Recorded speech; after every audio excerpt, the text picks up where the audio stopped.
We've exhausted every avenue, Ms. Sterling. 20 of the best specialists in the country, the most advanced imaging, a full genomic workup. There's nothing more we can do. Dr. Alastair Finch's voice was a carefully calibrated blend of sympathy and finality, a sound polished by years of delivering terrible news in sterile, white rooms. Then find another avenue. Serafina Sterling's reply was quiet, but it cut through the hushed atmosphere of the private medical wing like a shard of glass. Find 21 specialists. I am paying for solutions, doctor, not elegantly phrased capitulations. From the far end of the corridor, the words were faint but clear, echoing slightly off the polished marble floors. Elias Vance kept his movements smooth and rhythmic, the buffer he guided whispering over the stone. He was a ghost in this high-tech mausoleum, a man in a gray jumpsuit who existed in the peripheral vision of the powerful. His job was to erase footprints, to polish surfaces until they reflected the wealth and importance of others, to be utterly invisible. And invisibility was the only armor he had left. He kept his head down, his focus on the swirling patterns the buffer left in its wake, but his ears caught everything. He'd learned more about the inner workings of Sterling Pharmaceuticals from his place in the shadows than any analyst in a downtown office. He knew about the CEO's sister, Chloe. The whispers had followed her down from the penthouse suite to this custom-built medical facility on the 30th floor. A hospital in the sky. A wasting sickness, they called it. A mystery that had stumped a legion of experts. Elias had seen her once. A fleeting glimpse of a pale, fragile figure being wheeled past, her hand limp at her side. Dr. Finch sighed, a gust of defeated air. Her systems are shutting down. The neuropathy is accelerating, her respiratory function is declining. We're treating the symptoms, but the underlying cause, it's like trying to fight a phantom. Elias guided the buffer around a corner, his reflection a distorted blur in the chrome paneling of a bioscanner. He paused, his hands tightening on the guide bar. He could feel the familiar, unwelcome itch in the back of his mind, the ghost of a part of himself he had tried to kill and bury 5 years ago. He glanced towards the observation window of the ICU suite. The doctors were a flock of white coats, obscuring the view, but he saw Serafina Sterling. She stood apart, a severe figure in a dark, tailored suit. Her posture was ramrod straight, her hands clasped behind her back. She wasn't looking at the doctors. She was staring at her sister, a fierce, desperate concentration etched onto her features. She looked like a queen watching her kingdom crumble. The cleaning shift was almost over. Maya would be waiting. He had to pack her lunch for school tomorrow, check her homework, read her the next chapter of her book. That was his world now. A small, safe world of two, built on routine and the quiet love that was his only remaining anchor. He had no right to listen, no right to let the old instincts stir. He pushed the buffer forward. As he passed the suite's doorway, a nurse came out, carrying a small, clear bag of medical waste and a discarded linen bundle. She nodded at him absently and dropped them into the biohazard receptacle next to the door. Just as the lid was closing, a scent hit him, faint, almost imperceptible beneath the antiseptic smell of the hospital. It was metallic but not like blood.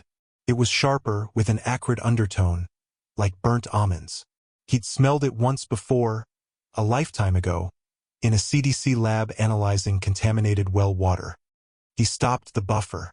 His heart began a slow, heavy drum against his ribs. He fought the urge, the terrible, consuming need to know. Go home, Vance.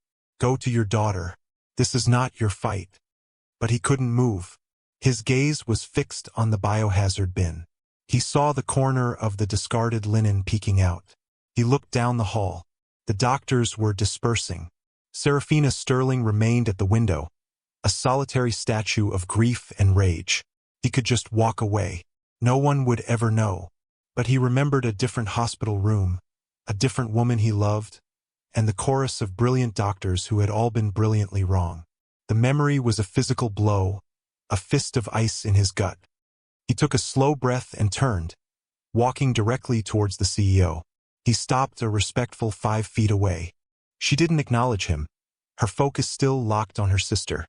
"Ma'am," he said, his voice rough from disuse. Serafina's head turned slowly, her eyes, a startling crystalline gray, taking a moment to focus on him, to even register his presence. Her expression was one of pure dismissal. She saw the uniform, the buffer, and nothing more. "What is it?" "The doctors," Elias said, his voice low. "They're looking for a disease, pathogen, something that's invading." Her brow furrowed in irritation. "I am aware. If you have a point, make it. I don't have time for this." Elias held her gaze. The old authority, the quiet confidence of a man who had stared down microscopic killers and won, settled over him like a forgotten cloak. "You're searching for an unwelcome guest in the house," he said, the words coming out more certain than he felt. "What if it's not a guest? What if it's the house itself? The paint on the walls, the water in the pipes?" Serafina stared at him, her icy composure momentarily cracking. It wasn't what he said, but how he said it. The metaphor was too precise, the observation too clinical for a janitor. She saw a flicker of something in his eyes, a depth that didn't belong with the buffer and the gray jumpsuit. "Who are you?" she asked, her voice dropping to a near whisper. "I'm the man who mops the floors," Elias replied, the lie feeling heavy and true at the same time. He gestured with his chin towards the bin. "There's a smell on her linens, faint, like bitter almonds, and her nail beds. From here I can see the cyanosis. The doctors will call it hypoxia, a symptom of respiratory decline. But it's the wrong shade of blue." He took a step back, breaking the strange intensity of the moment. "My shift is over." He turned and walked away, the buffer humming before him, leaving Serafina Sterling standing alone in the silent, gleaming corridor, the echo of his words challenging everything she thought she knew. He didn't look back. He had to get home to Maya. He had already said too much. He had already opened a door he had sworn to keep locked forever. The summons came at 6 a.m., not a phone call, but a sharp, insistent rap on the door of his small apartment. Elias, who had spent the night staring at the ceiling, knew who it was before he opened it. Two men in identical black suits stood in the hallway. They didn't look like cops. They were corporate security, their professionalism a thin veneer over raw intimidation. "Elias Vance?" the taller one asked, though it wasn't a question. "Miss Sterling would like a word. Now." Maya was still asleep in her room, a small lump under a bright pink comforter. He looked back at her door, a wave of protective fear washing over him. "I have to take my daughter to school. Arrangements will be made," the second man said, his eyes scanning the modest apartment with a look of faint distaste. "A car is waiting downstairs." There was no refusing. An hour later, Elias stood in the center of Serafina Sterling's penthouse office. The room was an exercise in minimalist power. 3 walls were floor-to-ceiling glass, offering a godlike view of the city below. The 4th was a slab of white marble. A single black desk stood in the middle, its surface empty except for a sleek tablet. It was less an office and more a sterile observation deck, a place to look down on the world without ever having to touch it. Serafina sat behind the desk, her fingers steepled. She had not offered him a seat. She watched him, her gray eyes analytical, dissecting him. She had a file open on the tablet. His file. "Elias Vance," she began, her voice as cool and clean as the room. 42 years old. Former diagnostic and pathogenesis specialist at the Centers for Disease Control and Prevention. Lead investigator on the avian H9N2 outbreak in '08. Head of the Special Pathogens Branch. You published 17 peer-reviewed papers. You were on the fast track to a directorship. She paused, her eyes lifting from the screen to pin him in place. Then, 5 years ago, you resigned. You vanished. Your credentials, your security clearance, everything voided at your own request. And you surfaced 3 years later mopping floors in the basement of my building. Why? Elias remained silent, his gaze fixed on a point just over her shoulder, on the sprawling city below. The glass walls felt like a trap, exposing him. He thought of the file she was reading. It wouldn't have the real story. It wouldn't mention Sarah, his wife. It wouldn't describe the crushing guilt of watching the love of his life fade away from a rare autoimmune disorder that he, the great diagnostician, had failed to identify until it was too late. He had been so busy saving the world, he hadn't seen the enemy in his own home. The irony was so profound, so cruel it had shattered him. He'd run from that life, from the praise and the accolades that all felt like accusations. He'd chosen anonymity as his penance. "I had my reasons," he said quietly. "I'm not interested in your reasons," Serafina retorted, swiping the file closed. "I'm interested in your observations." "The wrong shade of blue explain. Acrocyanosis, the type caused by poor oxygenation, is a deep purplish blue," Elias stated, the medical terminology feeling foreign and familiar on his tongue. "What I saw on your sister, even from a distance, looked more like a slate-gray blue. It's a subtle difference, often overlooked. It's indicative of methemoglobinemia, a condition where the iron in the hemoglobin has been oxidized, changing its state. It can't bind to oxygen effectively. No amount of supplemental oxygen will fix it." Serafina listened, her expression unreadable. She was processing, weighing. And the smell? Bitter almonds. A classic signifier for cyanide. But cyanide is fast-acting, lethal in minutes. Your sister has been sick for months. So it's not that. But there are other compounds, organic and inorganic, that produce similar effects, similar scents. Heavy metals, certain industrial solvents, rare toxicological agents that mimic the symptoms of neurodegenerative diseases. He fell silent. He had laid the cards on the table. He could feel the sweat on his palms. He wanted nothing more than to leave this glass tower and go back to his simple, hidden life. Serafina stood up and walked around the desk, stopping in front of him. She was taller than he'd realized, her presence formidable. 20 of the world's best doctors believe my sister is dying of an untreatable, naturally occurring disease. You, a janitor who used to be someone important, believe she's being poisoned. I believe it's a possibility that has been overlooked, Elias corrected softly. For a long moment, she just studied his face, searching for, what? Deception? Insanity? Finally, she seemed to come to a decision. She walked back to her desk and picked up the tablet. "This is every medical file on my sister, Chloe. Every test result, every doctor's note, every scan, from the last 18 months. The names of the physicians and facilities have been redacted. I want you to go through it. All of it." She held the tablet out to him. "Find something they all missed. Find one piece of data that supports your theory. You have until morning." Elias looked at the tablet, then at her. He thought of Maya. He thought of the quiet life he had so carefully constructed. Taking this tablet was not just accepting a task. It was stepping back into the world that had destroyed him. It was inviting the ghosts in.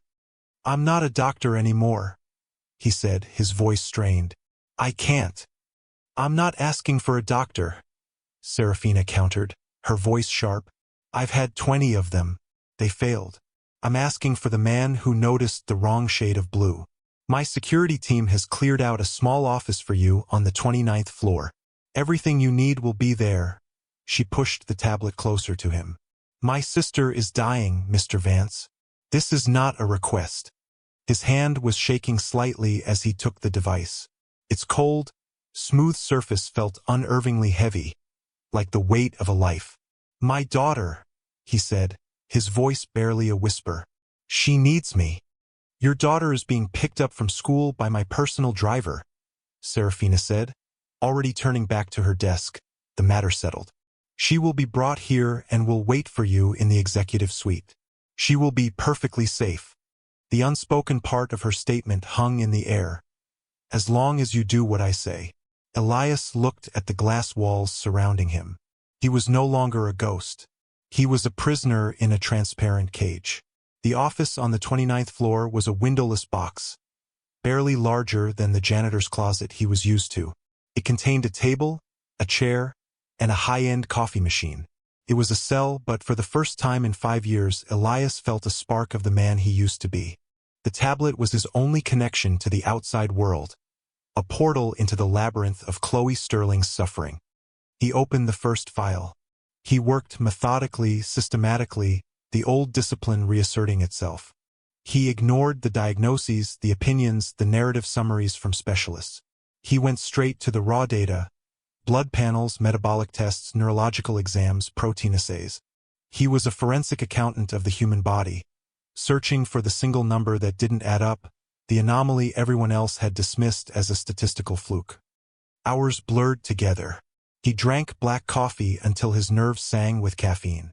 He built timelines, cross-referencing symptom flare-ups with Chloe's daily logs, which were meticulously detailed. He saw the pattern the doctors had missed. They had been looking for a single catastrophic event, a trigger for the disease.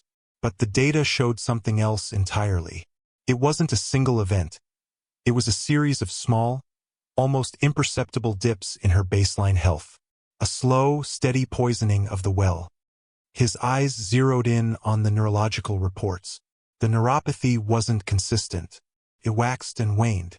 He mapped the dates of the most severe episodes. Then he pulled up Chloe's personal schedule, included as part of the background data.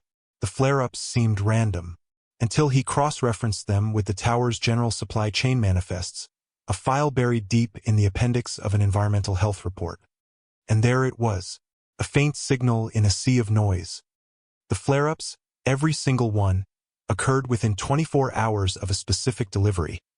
A weekly shipment of bespoke, artisanal teas from a small estate in Sri Lanka. It was Chloe's favorite, a special order just for her. It was circumstantial, a correlation, not a causation, but it was a thread. He stood up, his legs stiff, his back aching. He looked at the time. It was nearly midnight. He thought of Maya, asleep one floor above him in a suite more luxurious than any home they'd ever had. He was doing this for her. To keep her safe, he had to walk back into the fire. He took the elevator to the penthouse. The doors opened silently into the office. Serafina was still there, standing by the glass wall, looking out at the glittering expanse of the city. She hadn't changed her clothes. She looked as if she hadn't moved at all. "Well?" she asked, without turning around. "It's not a pathogen," Elias said, his voice hoarse. "It's an intoxicant, a slow-acting, cumulative poison. I can't identify the specific agent from this data, but I can tell you how it's being delivered." Now she turned, her gray eyes boring into him. "Show me." He walked to her desk and set the tablet down, pulling up two graphs he had created. One showed the progressive decline of Chloe's nerve conduction velocity. The other showed the delivery dates of her specialty tea. He laid them side by side. The correlation was undeniable. Every major symptom escalation corresponds with the arrival of a new shipment of Ceylon Silver Cloud tea, he explained. The toxin's effect is cumulative. Each dose is small, disguised by the body's natural processes, but over time, it builds up in her system, attacking the myelin sheaths of her nerves. That's the neuropathy. It degrades hemoglobin. That's the cyanosis. It's a brilliant patient method of murder. Serafina stared at the screen, her face pale. The clinical, data-driven explanation seemed to strike her more profoundly than any emotional plea ever could. This was a language she understood.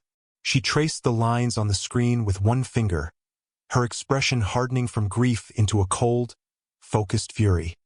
"The tea is delivered by a bonded courier directly to the penthouse kitchen," she said, thinking aloud. "The box is sealed. The toxin isn't in the tea itself," Elias speculated.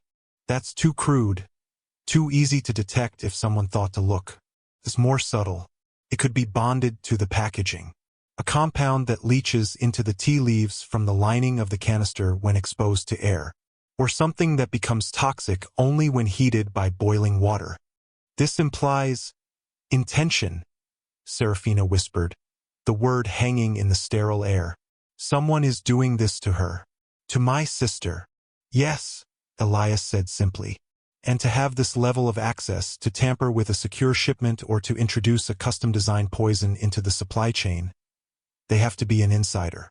Someone with high-level logistical clearance." The transactional nature of their arrangement evaporated in that moment. It was no longer a test or a consultation. They were now allies, bound by a terrible secret.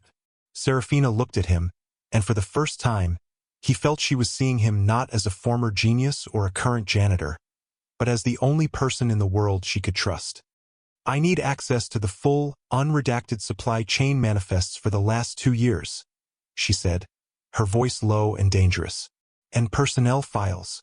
Everyone on the executive board and their direct reports. They'll ask why, Elias pointed out. I own 62% of this company, Serafina stated, a chilling authority in her tone. They'll give me what I want. And you, she fixed her gaze on him, will find him. A reluctant alliance had been forged in the cold light of the penthouse office, high above a sleeping city. Elias felt the last vestiges of his quiet, hidden life falling away, replaced by the grim, familiar weight of a hunt. He was no longer running from his ghosts. He was now hunting someone else's. For the next 48 hours, the windowless office became Elias's universe. Serafina had been true to her word. A secure server terminal was installed, giving him access to the deepest, most confidential recesses of Sterling Pharmaceuticals. He dove into a digital ocean of shipping manifests, security protocols, and personnel records, searching for the ghost in the machine. Serafina worked with him, her presence a silent, intense force at his side. She was a quick study, her mind sharp and organized, cutting through corporate jargon and identifying key logistical choke points he might have missed. They fell into an easy rhythm, two disparate minds focused on a single grim task. The CEO and the janitor were gone, replaced by 2 investigators. His theory about the canister proved correct. Serafina had a sample from the most recent tea shipment sent to a trusted private lab under the guise of a quality control check. The results came back late the second night. The tea leaves were clean, but the canister's inner lining was impregnated with a complex organometallic compound. It was inert at room temperature but began to break down and aerosolize at temperatures above 90 degrees Celsius, bonding with the tannins in the tea. The lab had never seen anything like it. It was a custom-designed molecule, elegant and lethal, untraceable by any standard toxicology screen. It had to be synthesized, Elias murmured, staring at the chemical formula on the screen. This isn't something you can buy. This was made for Chloe. Which means the person we're looking for has access not only to logistics but to advanced biochemical research and development. Serafina concluded, her voice tight. The list of suspects narrowed dramatically. They focused on the executive board. 7 names. 7 titans of industry who had worked with her father for decades. It seemed impossible. Betrayal of this magnitude felt like a fiction. Elias began cross-referencing their travel schedules, their acquisitions, their subsidiary oversight with the tea delivery timeline. He was looking for an overlap, any hint of a connection to a high-end biochemical lab capable of this kind of work. That's when they hit the first wall. When Elias tried to access the detailed acquisition files for the company's new cosmetics R&D division, the system blocked him. Level 8 clearance required. Refer to him. Thorne. Marcus Thorne. Serafina read over his shoulder. He's the head of acquisitions and logistics. He's been with the company for 30 years. My father treated him like a son. He's the one person with oversight of both the supply chain and the kind of labs that could create this toxin, Elias stated flatly. We need to see what's in those files. Serafina placed a call directly to Thorne. Elias listened to her side of the conversation. Her voice was level, betraying nothing. Marcus, I need the full acquisition and development portfolio for the new cosmetics line. Yes, all of it. A standard quarterly review. No, I need it now. There was a pause. That's not acceptable. This is a direct order. Another pause, longer this time. I see. Thank you, Marcus. She hung up, her jaw clenched. He's stonewalling. He claims the files contain proprietary formulas tied up in patent litigation and can't be released without a full board vote. He's using corporate policy against me. He's hiding something, Elias said. It was the first concrete sign of obstruction. The first indication that their phantom was taking form. He's smart, Serafina admitted, pacing the small room. He knows I can't force the issue without revealing my hand. A public board fight would tank the stock and make everyone think I've lost my mind. They were at an impasse. They had a theory, they had a delivery method, and now they had a prime suspect who had cleverly locked the door to the final proof. Frustration hung heavy in the air. Elias leaned back in his chair, rubbing his tired eyes. He thought of Maya. He hadn't seen her in 2 days, not really. She was being cared for by Serafina's staff, given movies and toys and anything she wanted. But he knew she was scared. He missed their routine. He missed the simple, grounding act of reading her a bedtime story. "We need to think differently," he said, more to himself than to Serafina. "We're trying to break down the front door. We need to find a window he left open." He started a new search, broader this time. He didn't look for Marcus Thorne's corporate activities. He looked for his personal ones. Financial records, travel, communications. Felt like a violation, but Chloe's life was on the line. He found nothing. Thorne was meticulous, his digital footprint clean. Serafina, meanwhile, was doing her own digging, using her family name to make quiet inquiries with old contacts of her father. She was looking for whispers, rumors, any hint of discord. The confirmation that they were on the right path came not from a file or a database, but from the real world. Serafina's private security chief, a stoic man named Harris, appeared at the door, his face grim. "Ms. Sterling, there's been an incident." Serafina's head snapped up. "Chloe? No, she's stable. It's the lab. The one that analyzed the tea canister for you." Harris's gaze flickered towards Elias. "There was a fire overnight. An electrical fault, the fire department says. The entire facility is a loss. All records, all samples gone." Silence descended on the room. An electrical fault. It was too convenient, too precise. It was a message. "He knows," Serafina whispered, her eyes wide. "Someone at the lab tipped him off. He's cleaning up his tracks." Elias felt a chill that had nothing to do with the room's air conditioning. The ghost knew it was being hunted. The investigation was no longer a secret, and a cornered animal was the most dangerous kind. The abstract threat of a corporate conspiracy suddenly felt terrifyingly real and personal. The game had changed. They weren't just searching for proof anymore. They were in a race against a man who would clearly do anything to keep his secrets buried. The fire at the lab changed everything. The slow, methodical investigation was over. It was now a frantic, high-stakes sprint. Marcus Thorne knew they were closing in, and the sterile, corporate nature of the conflict dissolved into something far more personal and dangerous. Elias felt the shift viscerally. He had tried to keep his two worlds separate, the father and the diagnostician. But now, the danger he was courting for Serafina was leaking into the small, safe life he had built for Maya. He insisted on picking her up from the executive suite himself that evening, needing the reassurance of her physical presence. Walking down the plush corridor, he saw her through the open doorway. She was sitting on a vast white sofa, drawing in a sketchbook with a set of crayons, looking small and out of place in the opulent room. A polite, uniformed nanny sat nearby, watching her. "Daddy!" Maya's face lit up, and she scrambled off the sofa, running to him and wrapping her arms around his legs. He hugged her tightly, burying his face in her hair, inhaling the familiar scent of her shampoo. It was the only real thing in this entire tower of glass and steel. "Hey, Firefly, did you have a good day?"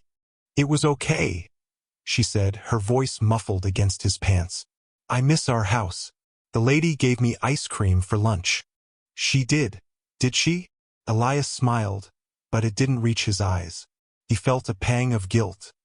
He was a stranger to her right now, a distracted, worried father who disappeared for days at a time. He promised to be there to tuck her in that night and walked her back to the suite that Serafina had insisted they use. A secure apartment on a restricted floor. As he was leaving, his phone buzzed. An unknown number. A text message. "Some ghosts are better left buried." Elias froze, his blood turning to ice. He stared at the words on the screen, his heart hammering against his ribs. It wasn't a vague threat. It was a direct surgical strike. Ghosts. The word he had used to describe his past, the life he'd run from. Thorne hadn't just identified him as a threat. He had dug into his history. He knew who Elias Vance was, and he knew that Maya was his only vulnerability. He spun around, his eyes scanning the empty corridor. The threat was no longer just about Chloe or the company. It was here. It was aimed at his daughter. A few hours later, as he was walking Maya back from the small, private park on the tower's roof, it happened. They were waiting for the elevator, Maya skipping ahead of him, her laughter echoing in the marble lobby. A service door he'd never seen used before hissed open.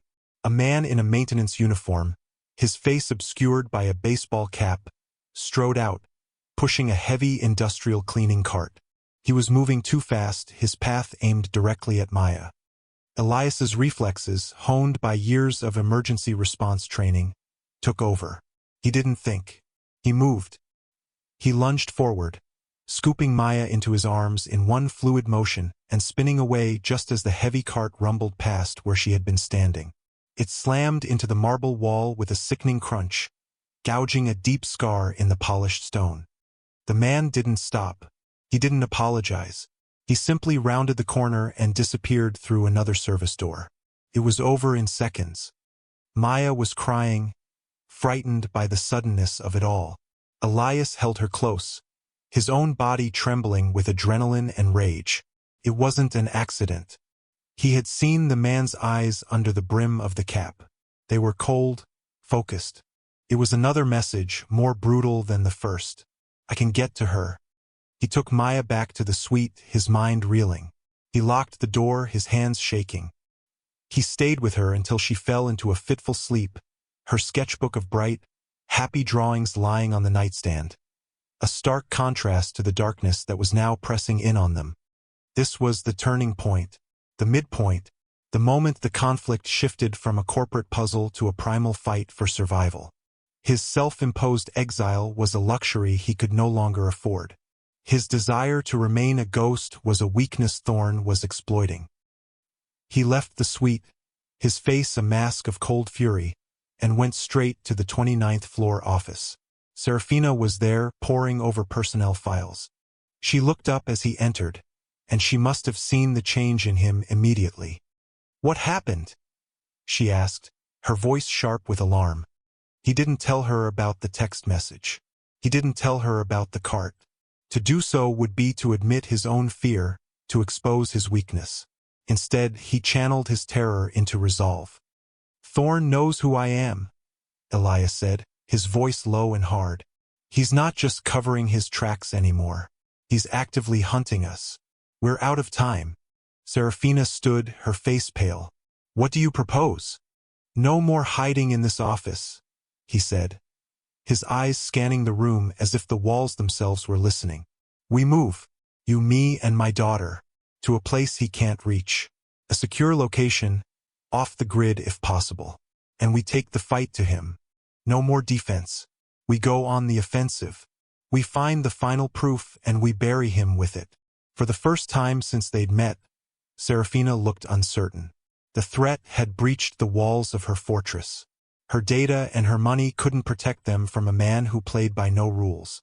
She looked at Elias, at the fierce, protective fire that had replaced the melancholy in his eyes. She saw a man who had been pushed too far, a father willing to do anything to protect his child. She saw an ally she could trust not just with her company or her sister, but with her life. "All right," she said, her voice regaining its steel. "I have a place. My family's old estate, upstate. It's isolated, secure. Harris can have us on the move within the hour." The dynamic had shifted irrevocably. They were no longer a CEO and her consultant. They were two people united by a common enemy, their backs against the wall. Elias was no longer just reclaiming his skills. He was reclaiming his identity as a fighter, a protector. The ghost was stepping out of the shadows, and he was ready to hunt. The Sterling estate was a world away from the gleaming, vertical city. It was a sprawling stone manor set amidst hundreds of acres of dense, private forest, a fortress of old money and seclusion. Harris, Serafina's head of security, had swept the property, installing new surveillance and ensuring every approach was monitored. For the first time in days, Elias felt he could breathe. Maya, delighted by the space and the novelty of a real backyard, seemed to relax, her laughter a welcome sound in the grand, quiet rooms. The estate's library became their new command center. Oak-paneled walls, floor-to-ceiling bookshelves, and a massive fireplace replaced the sterile white box on the 29th floor. Here, surrounded by the weight of sterling history, the alliance between Elias and Serafina deepened, forged in late nights and shared pressure. With Maya safely asleep upstairs, they would work for hours, fueled by coffee and a burning sense of urgency. The professional barriers that had defined their initial interactions crumbled away. They were no longer roles CEO, diagnostician, but simply Serafina and Elias. One night, staring at a dead end in Thorne's encrypted financials, Elias let his guard down. He found himself staring into the fire, the flames reflecting in his tired eyes. "My wife, Sarah," he said, the name feeling strange on his lips after so many years of silence. She was a botanist. She saw the world in patterns, in the secret language of plants. She was brilliant. Serafina turned from her laptop, giving him her full attention. She didn't press, simply waited. The illness started subtly. Fatigue. The doctors ran tests. They said it was stress. Then it was fibromyalgia. A dozen different labels. I was working on a major project at the CDC, flying all over the world. I was the great Dr. Vance, he said, the title tasting like ash. I'd look at her charts and I'd see what they saw. I believed them. I didn't look deeper. I didn't see the pattern. By the time I realized it was a rare vasculitis, a 1 in a million autoimmune disorder, it was too late. It had done too much damage. He finally looked at her, his face a landscape of old, unresolved grief. The world's leading diagnostician, and I couldn't diagnose the person sleeping next to me. After she died, the silence in our house was deafening. The praise at work felt like mockery. So I walked away. I took Maya and I just disappeared. I thought if I became a ghost, I couldn't fail anyone else. Serafina listened, her expression softening, the ice around her heart thawing for a moment. My father built this company from nothing, she said, her voice quiet. He was a force of nature. He trusted everyone, especially his inner circle. Marcus Thorne, my father's lawyer, his COO. They were his brothers. When he died, he left me in charge. I was 28. She looked around the library, at the portraits of her ancestors. The first year was brutal. The board saw me as a child playing dress-up. My fiancé, a man I'd been with for 5 years, conspired with 2 board members to stage a buyout. He tried to have me declared incompetent. He used every secret I'd ever told him against me. I won. I crushed them. But I learned to trust no one. I built walls of glass and data around myself. It was the only way to rule, the only way to survive. They sat in silence for a moment, the fire crackling between them. 2 isolated souls, wounded by betrayal and loss, who had found an unexpected kinship in a shared crisis. Elias saw past the Ice Queen to the lonely woman who had been forced to sacrifice her heart for a crown. Serafina saw past the broken man to the brilliant, honorable person he still was. Trust, real trust, was born in that quiet moment, not of competence but of shared vulnerability. The hunt for proof resumed with a renewed intensity. They had to get inside Thorne's locked R&D files. If they couldn't get through the corporate firewall, they would have to find another way. The cosmetics lab, Elias said suddenly, his eyes lighting up. Thorne acquired it. It's his pet project. It's where the toxin was likely synthesized. A man like Thorne, arrogant and meticulous, would want to keep his secrets close. He wouldn't trust a third party. He'd build his own facility. He did, Serafina confirmed. A small, state-of-the-art biochem lab in New Jersey. Origen Cosmetics is a wholly owned subsidiary. He's hiding the synthesis records there, Elias insisted. Not on the main Sterling servers. That's too risky. He'd keep them on a local air-gapped server at the lab itself. That's the window he left open. Getting in will be impossible, Serafina said. Security at those labs is biometric. We don't need to get in physically, Elias countered, a plan forming in his mind. He was no longer just thinking like a doctor. He was thinking like his opponent. We just need to get the data out. He started researching the lab's chief chemist, a Dr. Heiress Thorne, Marcus's nephew.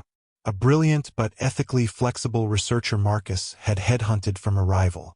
Elias found articles Heiress had published, delved into his research history.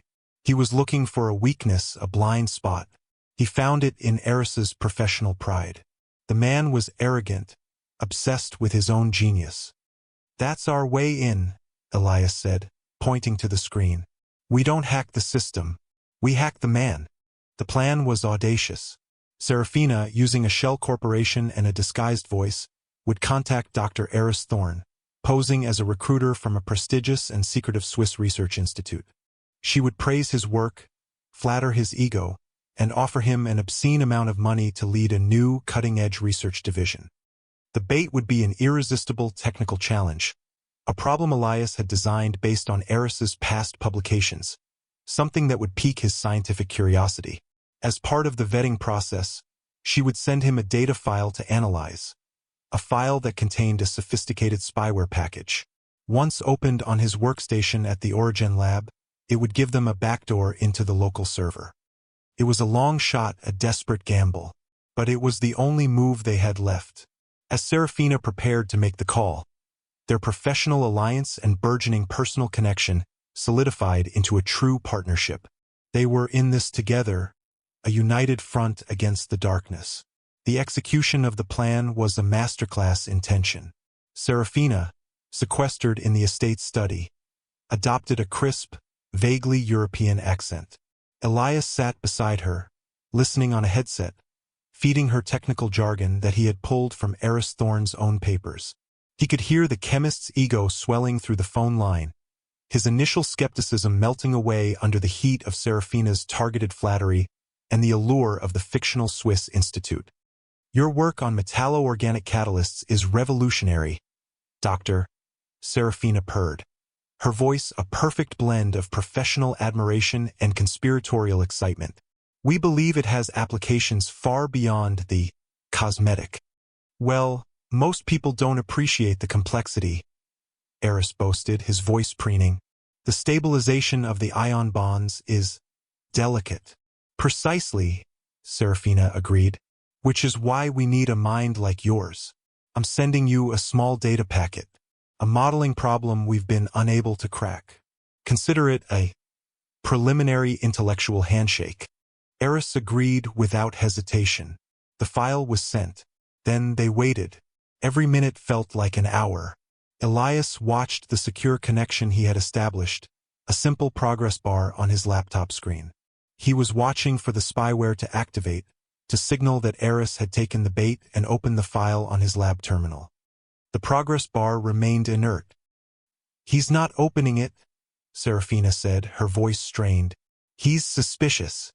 No, Elias countered, his eyes glued to the screen. He's arrogant. He's running it through a virtual machine first, checking for viruses. He thinks he's smarter than we are. Elias had anticipated this, embedding the malware in a deeper layer of the file, designed to execute only after a specific set of diagnostic simulations were run, the very simulations Heiress would use to test its integrity. Just as doubt began to creep in, the progress bar flickered. A line of green code scrolled across Elias's screen. Connection established. Bypassing firewall. Accessing local server. We're in, Elias breathed, a wave of relief washing over him. He navigated the server's directory with practice speed. It was a maze of chemical formulas and research notes. He ran a keyword search. Cyanide. Cyanosis. Heavy metal. Neuropathy. Nothing. He's covered his tracks, Serafina said, her hopes sinking. No, Elias murmured, his mind racing. A man like Thorne wouldn't name a murder weapon by its function. He's a corporate man. He thinks in projects, acquisitions, Assets, he remembered Thorne's 30 years of service, his father-figure relationship with Serafina's father, the way he felt entitled to the company. It was about legacy, about what he believed was rightfully his. He tried a new keyword: inheritance. A single, encrypted folder appeared on the screen. Project Inheritance. It took him another 20 minutes to brute force the password, which, in a final act of hubris, turned out to be Sterling. The folder opened. Inside was everything. The complete chemical breakdown of the toxin, designated SL7, for Sterling Legacy 7. Memos from Marcus to his nephew Heiress, detailing the desired effects. A slow, wasting sickness that would mimic a rare neurodegenerative disease, something that would incapacitate Chloe Sterling and leave her sister Serafina emotionally compromised, unable to effectively run the company. The files laid out his endgame. With Chloe dying and Serafina distracted by grief, Marcus would trigger a no-confidence vote among the board. He had already secured the backing of 2 other members. He would paint Serafina as an unstable leader, using her focus on her sister's health as proof she was neglecting the company. He would seize control, the loyal 30-year man finally taking what he saw as his birthright. And there, in the final project log, was the proof of how he'd gotten away with it. The delivery method. He hadn't tampered with the tea shipments. That was too risky. Instead, he had acquired the Sri Lankan tea estate itself, through a series of shell corporations, 6 months before Chloe's symptoms began. The toxin was being applied during the final stages of the tea leaves drying process, bonding directly to the plant matter. The canister had just been a red herring, a layer of misdirection Elias's own theory had fallen for. The poison wasn't in the house. It had been in the very ground from which the garden grew. They had him, the final, irrefutable proof. His motive, his means, his plan, all laid bare in his own words. Elias downloaded the entire folder onto a secure drive. "We've got him, Serafina. We have everything." Serafina stared at the screen, at the cold, clinical details of the plot to murder her sister and destroy her life's work. Her face was a mask of cold fury. The Ice Queen was back, but this time her heart was not frozen with grief, but forged into steel. "He's not just going to be fired," she said, her voice dangerously quiet. "He's not just going to jail. I'm going to dismantle his entire life, piece by piece, in front of everyone he has ever known." She picked up her phone. "Harris," she said, her voice resonating with absolute command. "Get the jet ready, and call an emergency meeting of the board of Sterling Pharmaceuticals. Tomorrow, 10 a.m. sharp." The hunt was over. The villain was unmasked. Now it was time for the confrontation. The boardroom at Sterling Tower was a theater of power. A long obsidian table sat on a dark gray carpet, surrounded by 20 high-backed leather chairs. One entire wall was glass, overlooking the city from the 50th floor. It was a room designed for intimidation, a place where fortunes were made and careers were broken. The board members were assembled, a collection of grim-faced men and one woman in their 60s and 70s. They murmured amongst themselves, annoyed by the suddenness of the meeting. Marcus Thorne sat near the head of the table, looking relaxed, almost amused. He exuded an aura of condescending confidence. He caught Serafina's eye as she entered and gave her a small, paternalistic smile that made her skin crawl.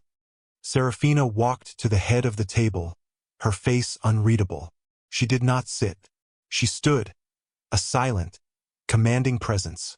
Elias entered a moment after her, not through the main door, but from a private side entrance. He was dressed in a perfectly tailored dark gray suit that Serafina had provided.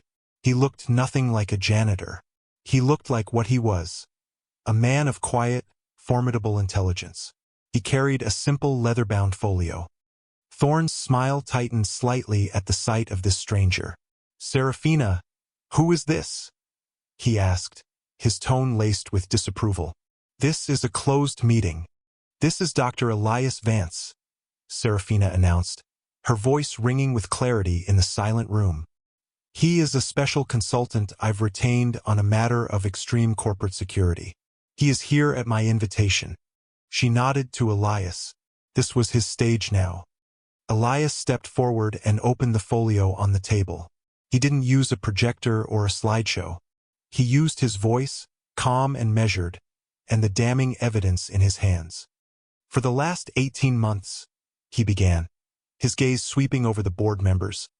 Chloe Sterling has been suffering from a progressive neurodegenerative condition that has baffled the medical community. It is not, however, a natural disease. He paused, letting the weight of his statement settle. He looked directly at Marcus Thorne. She is being systematically poisoned. A gasp went through the room. Thorne's face paled, his confident smirk vanishing, replaced by a flicker of genuine shock. He had expected an attack on his business dealings. Not this. This is outrageous. Thorne boomed, finding his voice. A baseless, slanderous accusation. Serafina, have you lost your mind? Who is this man? Elias ignored him. He continued as if Thorne hadn't spoken.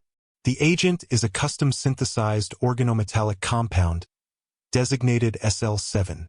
It was designed to mimic the symptoms of motor neuron disease, to be cumulative, and to be untraceable by standard toxicology screens. He slid a printout of the chemical formula across the table. He stopped in front of Thorne. The toxin was developed by a subsidiary of this company, Origen Cosmetics, under the supervision of Dr. Eris Thorne. It was a black book project, codenamed Inheritance. Thorne shot to his feet, his face turning a blotchy red.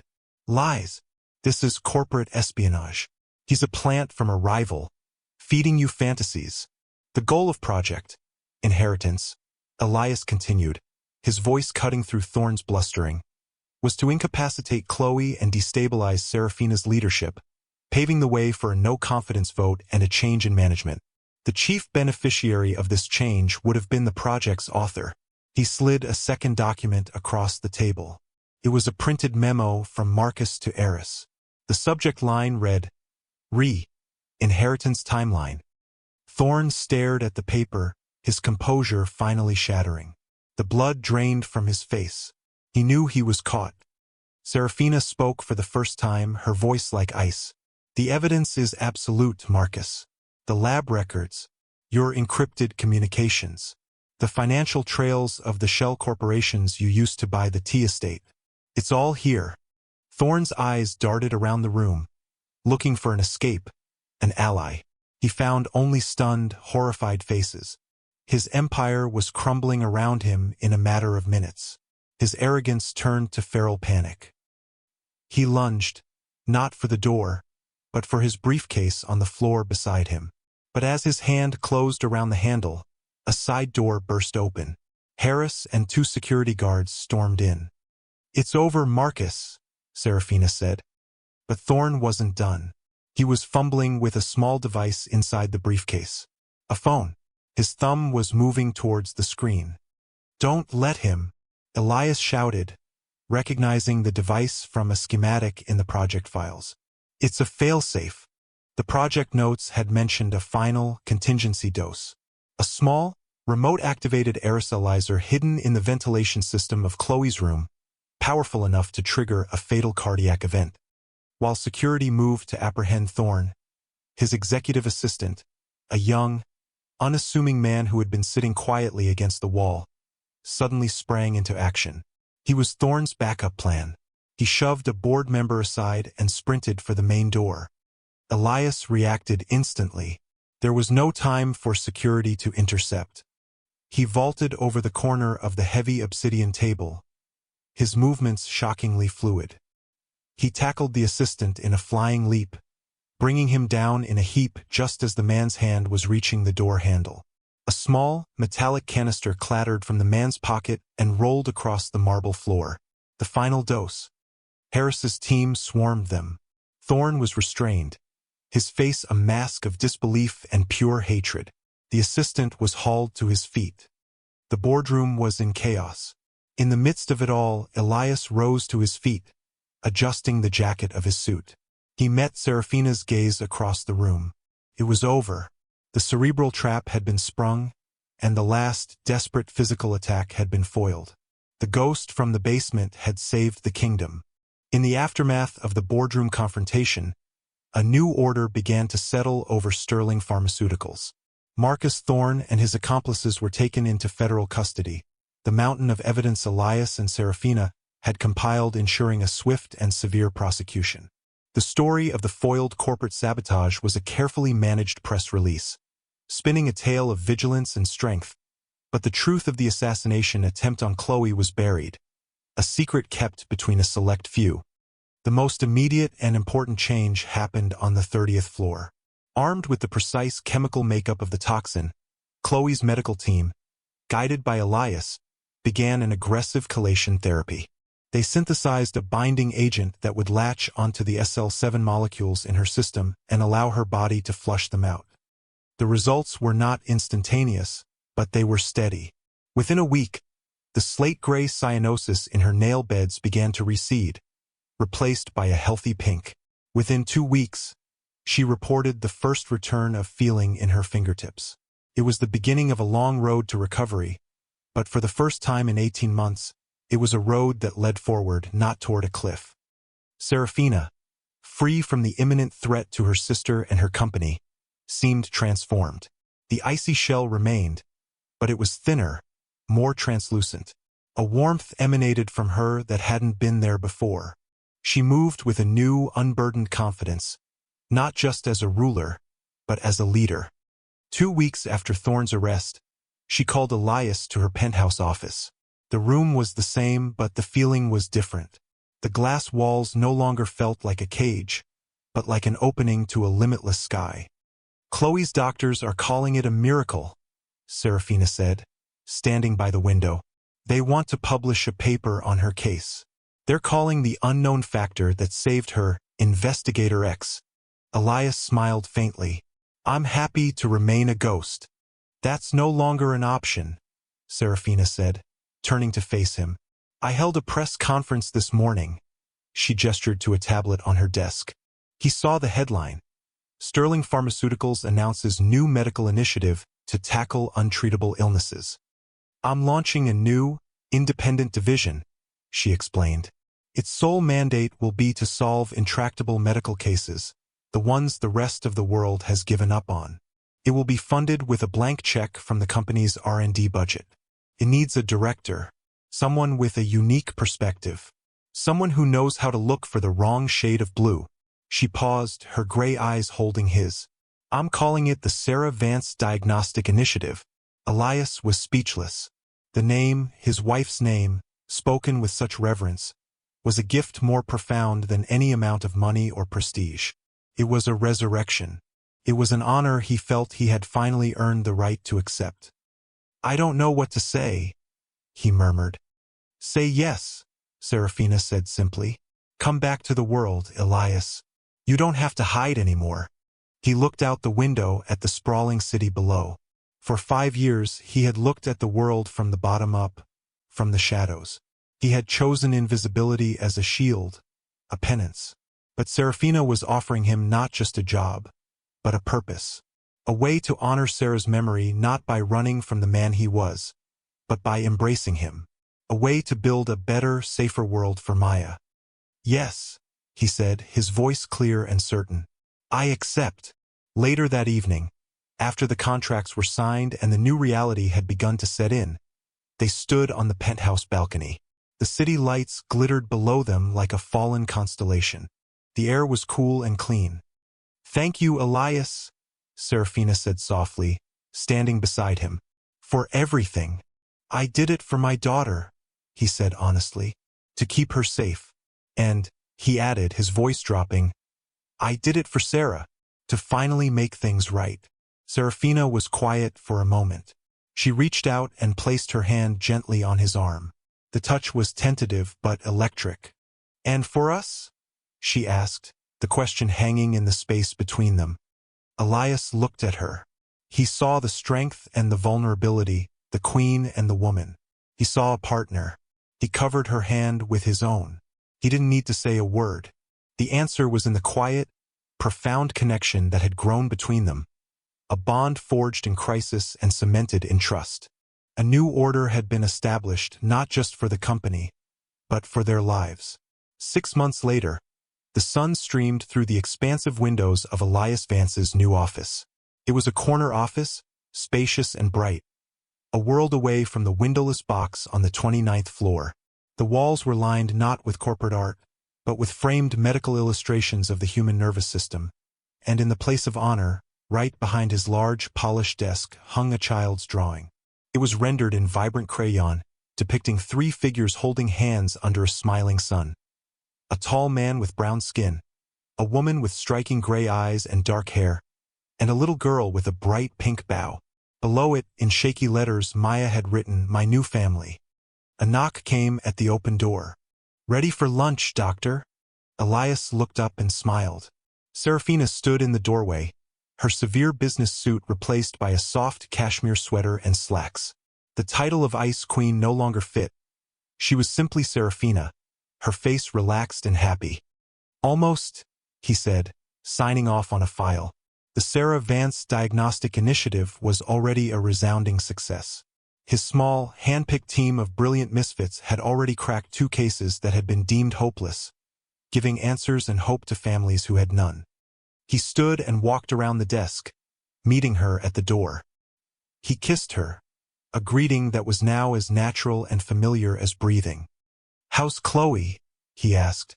"She beat her physical therapist at arm wrestling this morning," Serafina laughed.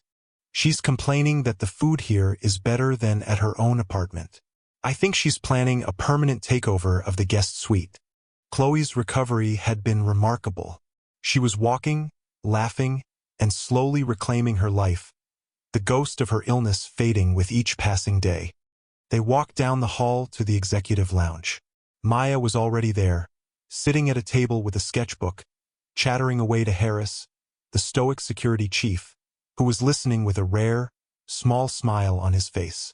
She ran to them, showing off her latest creation, a detailed drawing of a horse. "Serafina, can we go riding again this weekend? At the big house?"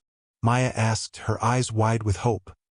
"Of course, Firefly," Serafina said, effortlessly using Elias's pet name for his daughter as she ruffled her hair.